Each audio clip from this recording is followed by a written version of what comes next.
Selamat datang dan selamat bergabung dalam mata kuliah perpajakan internasional. Nah, bahasan kita hari ini berkaitan dengan bentuk usaha tetap, ya, atau apabila ditranslate ke dalam bahasa Inggris, namanya adalah permanent establishment. Ya, bentuk usaha tetap merupakan suatu badan, ya, atau perusahaan yang mana perusahaan ini berasal dari luar negeri. Kemudian perusahaan tersebut memiliki kantor perwakilan. Kantor perwakilannya dalam bentuk satu, itu ada bengkel atau workshop, lalu ada showroom, pabrikan, atau kantor sementara. Ya, di mana perusahaan tersebut yang memiliki kantor perwakilan ini berada di Indonesia kurang dari 183 hari. Tetapi pada kenyataannya, karena dia berada di Indonesia kurang dari 183 hari, dia ingin menggunakan atau dia memanfaatkan pajak yang ada di Indonesia. Cara dia untuk melakukan pemanfaatan dengan mengukuhkan dirinya sebagai bentuk usaha tetap. Nanti perusahaan asing tersebut akan memperoleh nomor pokok wajib pajak atau nomor pengukuhan pengusaha kena pajak, dan dia nanti akan mendapatkan SPPKP. Di situ akan tertera BUT PT tersebut. Ya, contohnya adalah BUT berkaitan dengan maskapai penerbangan. Ya, jadi namanya BUT Thai Airways atau BUT Mihin Lanka Airlines atau BUT Cathay Pacific atau BUT KLM Airlines. Ya, di mana perusahaan-perusahaan ini sebenarnya adalah perusahaan asing, tetapi karena mereka membawa penumpang atau membawa barang baik dari Indonesia ke luar negeri maupun dari luar negeri ke Indonesia, ya sebaliknya, akhirnya mereka langsung berusaha memanfaatkan pajak yang ada di negara Indonesia. Ya, dengan cara membentuk diri mereka menjadi bentuk usaha tetap. Kita lanjutkan. Nah, di sini ada definisinya. Bentuk usaha tetap adalah bentuk usaha yang dipergunakan oleh orang pribadi, yang mana tidak bertempat tinggal di Indonesia. Orang pribadi yang berada di Indonesia tidak lebih dari 183 hari dalam jangka waktu 12 bulan, dan badan yang tidak didirikan dan tidak bertempat kedudukan di Indonesia untuk menjalankan usaha atau melakukan kegiatan di Indonesia. Ya, jadinya dia ada batasan. Kalau dia kurang dari 183 hari, nah itu akan masuk dalam kategori bentuk usaha tetap. Ya, sebenarnya untuk orang pribadi memang 183 hari, tetapi kalau untuk badan itu time test atau jangka waktunya adalah 90 hari. Ya, jadi seperti itu. Nah, atau dengan kata lain, tempat usaha tersebut bersifat permanen dan digunakan untuk menjalankan usaha atau melakukan kegiatan dari orang pribadi yang tidak bertempat tinggal atau badan yang tidak didirikan dan tidak bertempat kedudukan di Indonesia. Ya, seperti itu. Nah, kita lanjutkan. Mulainya kapan sih, Pak? Bahwa dia ini bisa dikategorikan sebagai BUT. Nah, mulainya itu adalah saat menjalankan usaha atau melakukan kegiatan melalui BUT di Indonesia. Ya, saat ada kegiatan operasionalnya di Indonesia, atau misalnya dia melakukan pengangkutan orang atau mengangkut penumpang dari Indonesia ke Thailand misalnya. Ya, di bawah naungan Thai Airways. Nah, dari sana sudah dikategorikan bahwa BUT ini telah menjalankan usaha atau melakukan kegiatan melalui BUT di Indonesia. Dan kemudian berakhirnya saat kapan? Saat tidak lagi menjalankan usaha atau melakukan kegiatan melalui BUT di Indonesia. Ya, ketika mereka sudah misalnya angkat kaki dari negeri Indonesia, kemudian mereka merasa bahwa, oh ternyata saya di Indonesia tidak menguntungkan. Jadi sebaiknya saya hengkang dari Indonesia dan kembali ke negara saya dan usaha di negara saya. Nah, saat itulah berakhir BUT-nya. Nah, kita lihat contohnya. Contohnya adalah perusahaan dari Prancis yang memenangkan tender pembangunan PLTU. Maka untuk membangun PLTU tersebut, perusahaan dari Prancis mendirikan BUT yang akan beroperasi selama pembangunan PLTU tersebut. Ya, jadi si perusahaan dari Prancis ini dia harus jadikan dirinya menjadi BUT dulu ya, selama pembangunan PLTU tersebut. Setelah selesai, maka BUT tersebut bubar dan mengajukan penghapusan nomor pokok pajak. Oh, nanti harus dihapuskan tentu ya, karena dia sudah tidak lagi menjalankan usahanya di Indonesia. Nah, dasar hukumnya itu ada di pasal 6, ada di pasal 2 Undang-Undang Nomor 36 Tahun 2008 tentang pajak penghasilan. Ya, seperti itu. Kita lanjut. Klasifikasi BUT. Ya, ini adalah beberapa klasifikasi bentuk usaha tetap. Yang pertama adalah BUT fasilitas fisik, ya, di mana keberadaan BUT di Indonesia akan timbul apabila perusahaan asing tersebut memiliki fasilitas fisik sebagai tempat untuk menjalankan usaha atau melakukan kegiatan usahanya di Indonesia. Ya, fasilitas fisik tersebut merupakan milik sendiri atau disewa dari pihak lain.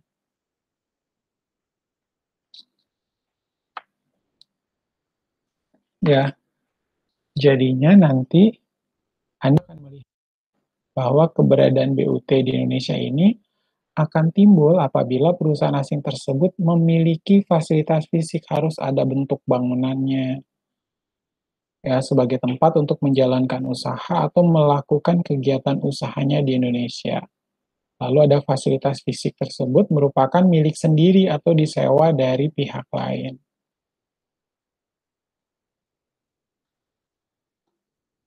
Nah, contoh fasilitas fisiknya antara lain satu, tempat kedudukan manajemen atau a place of management. Lalu yang kedua adalah suatu cabang atau branch. Yang ketiga adalah suatu kantor atau one office. Yang keempat yaitu suatu pabrik atau a factory. Suatu bengkel yaitu a workshop.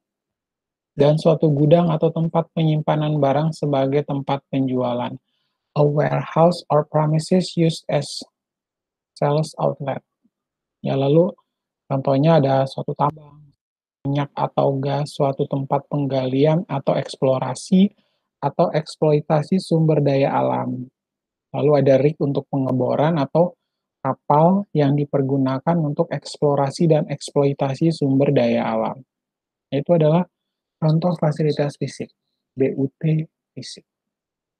Lalu kita lanjutkan. BUT yang kedua, klasifikasi yang kedua adalah BUT aktivitas.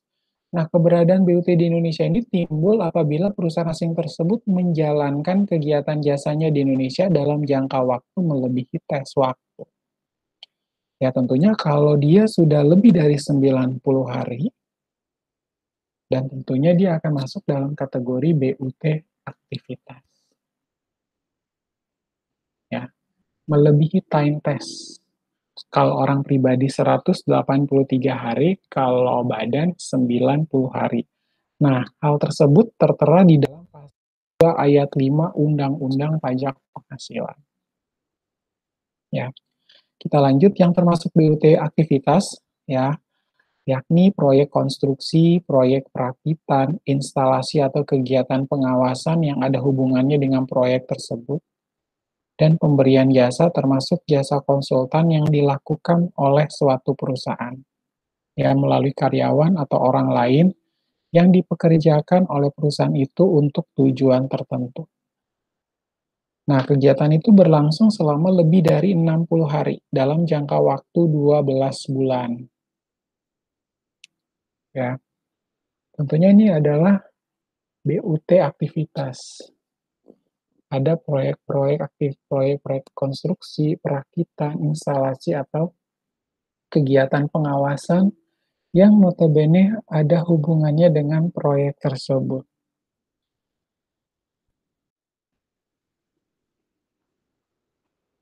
Ya, tentunya kita bisa memperhatikan hal tersebut. Kita lanjut.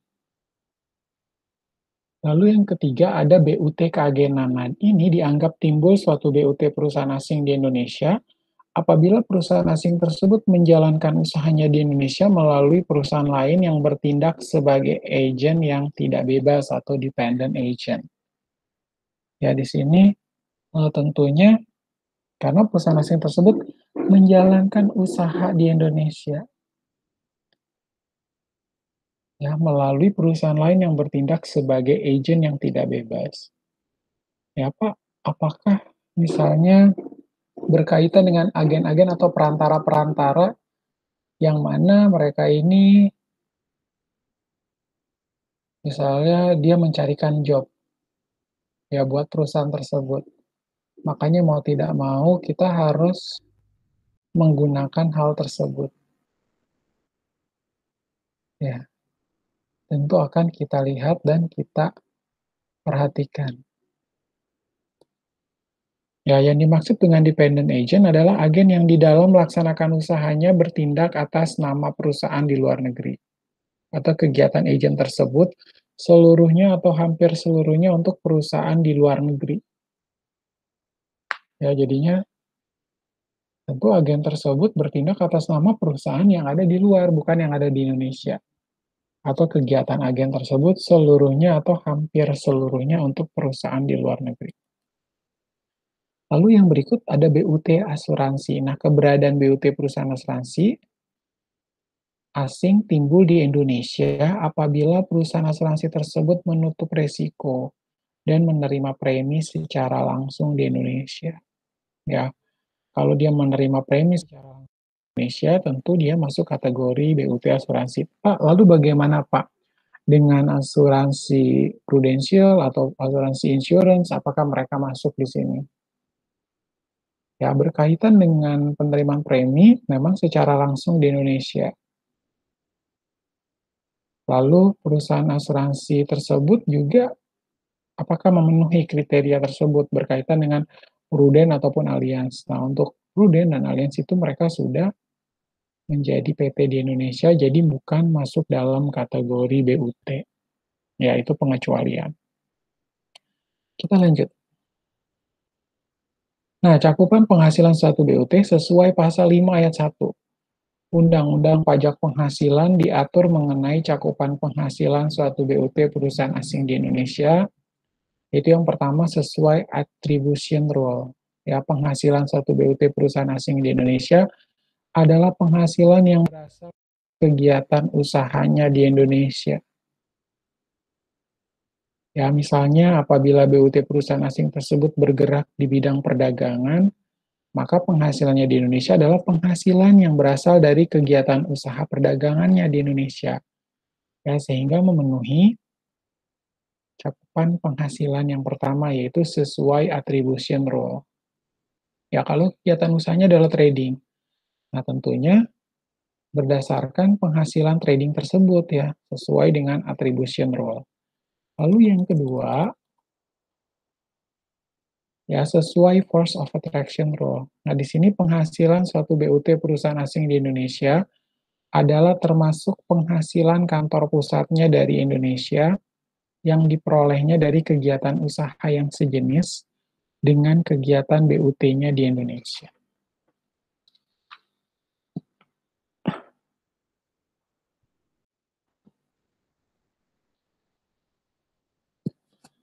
Ya, tentunya Anda akan memperhatikan penghasilan satu BUT perusahaan asing di Indonesia ini adalah termasuk penghasilan kantor pusatnya yang dari Indonesia yang diperolehnya dari kegiatan usaha yang sejenis dengan kegiatan BUT-nya di Indonesia.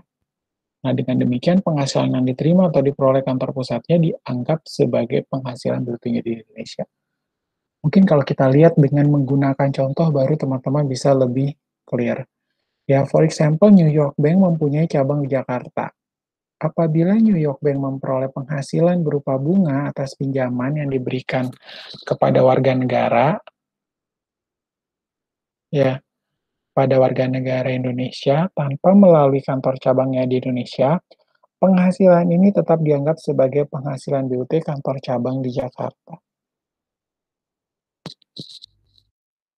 Ya, jadi itu langsung diakui menurut penghasilan BUT atas kantor cabang yang di Jakarta. Yaitu berlakulah force of attraction rule.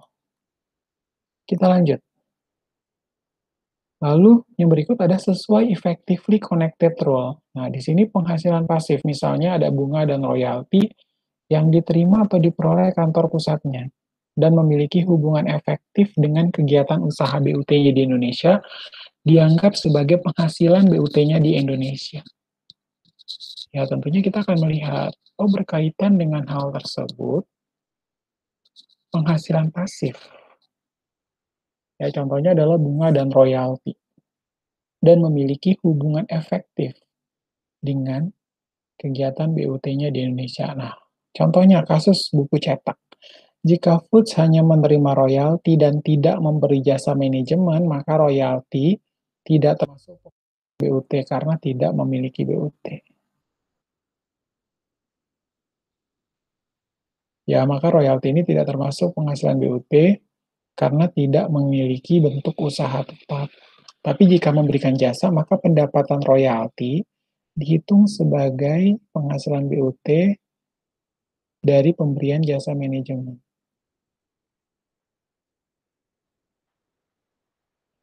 Ya, jadi kalau dia ternyata memberikan jasa, maka pendapatan royalti dihitung sebagai penghasilan BUT dari pemberian jasa manajemen. Nah, kita lanjut. Ketentuan penentuan laba BUT dalam rangka menentukan besarnya penghasilan kena pajak atau taxable income, suatu BUT perusahaan asing di Indonesia, pembayaran ke kantor pusat yang tidak boleh dikurangkan sebagai deductible expenses adalah satu, ada royalti atau imbalan lainnya yang berhubungan dengan penggunaan harta, paten, atau hak-hak lain. Lalu, yang berhubungan dengan jasa manajemen dan jasa lainnya. Yang ketiga, ada bunga, kecuali bunga yang berkenaan dengan usaha perbankan. Nah, ini tidak boleh dikurangkan sebagai deductible expenses. Ya, selain itu, biaya administrasi kantor pusat yang dialokasikan ke BUT-nya di Indonesia yang dapat dibebankan hanya sebesar rasio antara jumlah penghasilan BUT-nya di Indonesia dengan jumlah penghasilan globalnya dikalikan dengan jumlah biaya administrasi kantor pusat. Ya, jadi kita harus lihat jumlah penghasilan BUT di Indonesia berapa, lalu jumlah penghasilan globalnya dikalikan dengan jumlah biaya administrasi kantor pusat. Ya, selanjutnya dibebaskan dari PPh pasal 26 ayat 4 jika BUT ini melakukan penanaman kembali atau tidak dikirim dananya ke luar negeri. Ya, penanaman kembali ini dilakukan atas seluruh penghasilan kena pajak setelah dikurangi pajak penghasilan. Ya, dalam bentuk penyertaan modal pada perusahaan yang baru didirikan dan berkedudukan di Indonesia, ya sebagai pendiri atau peserta pendiri. Lalu, perusahaan baru yang didirikan dan berkedudukan di Indonesia sebagaimana dimaksud pada poin yang pertama di atas tadi, harus secara aktif melakukan kegiatan usaha sesuai dengan akte pendiriannya paling lama 1 tahun sejak perusahaan tersebut didirikan. Lalu yang ketiga, penanaman kembali dilakukan dalam tahun pajak berjalan atau selambat-lambatnya tahun pajak berikutnya dari tahun pajak diterima atau diperolehnya penghasilan tersebut. Ya, jadi harus dilakukan reinvestment. Kalau enggak, tadi bisa dikenain pajak lagi. Lalu yang keempat, tidak melakukan pengalihan atau kembali tersebut paling sedikit dalam jangka waktu 2 tahun sesudah perusahaan tempat penanaman modal dilakukan produksi komersial. Ya, kita lihat bagaimana cara perhitungan pajak BUT. Contohnya penghasilan kena pajak bentuk usaha tetap di Indonesia dalam tahun 2017, dalam tahun 2011 17,5 M. Pajak penghasilan, tarif PPh yang berlaku di Indonesia adalah 25% ya. Kita kalikan 17,5 M dapat 4,375 M. Nah, penghasilan kena pajak setelah pajak 13,125 ini, 17,5 M kita kurangi dengan besarnya PPh badan tadi 4,375 diperoleh 13 miliar 125 juta. Nah, pajak penghasilan pasal 26 ayat 4 yang terutang adalah 20% dikali dengan 13 miliar 125 juta. Dapat 2 miliar 625 juta. Nah, ini ya maksudnya ya. Yang kalau misalnya diinvestasikan kembali ke Indonesia, berarti si BUT tersebut nggak bakal dipotong nih, 2.625.000.000, dia nggak dipotong ini. Dia cuma dikenakan pajak PPh badan yaitu sebesar yang ini saja, 4.375.000.000. Ya, maka kalau kita lihat keterangan di bawahnya, apabila penghasilan setelah pajak sebesar 13.125.000.000 tersebut ditanamkan kembali di Indonesia, sesuai dengan atau berdasarkan PMK atau penghasilan tersebut tidak dipotong pajak, ya. Jadi dia ini nih nggak perlu dipotong, lumayan ya 2,625 M. Ini jadi dibebasin, nggak dipotong pajak. Si BUT tersebut cukup melakukan pembayaran pajak badan sebesar sekian, 4.375.000.000. Oke, baik, ya. Demikian perkuliahan kita hari ini. Semangat, sampai ketemu di sesi berikutnya. Terima kasih.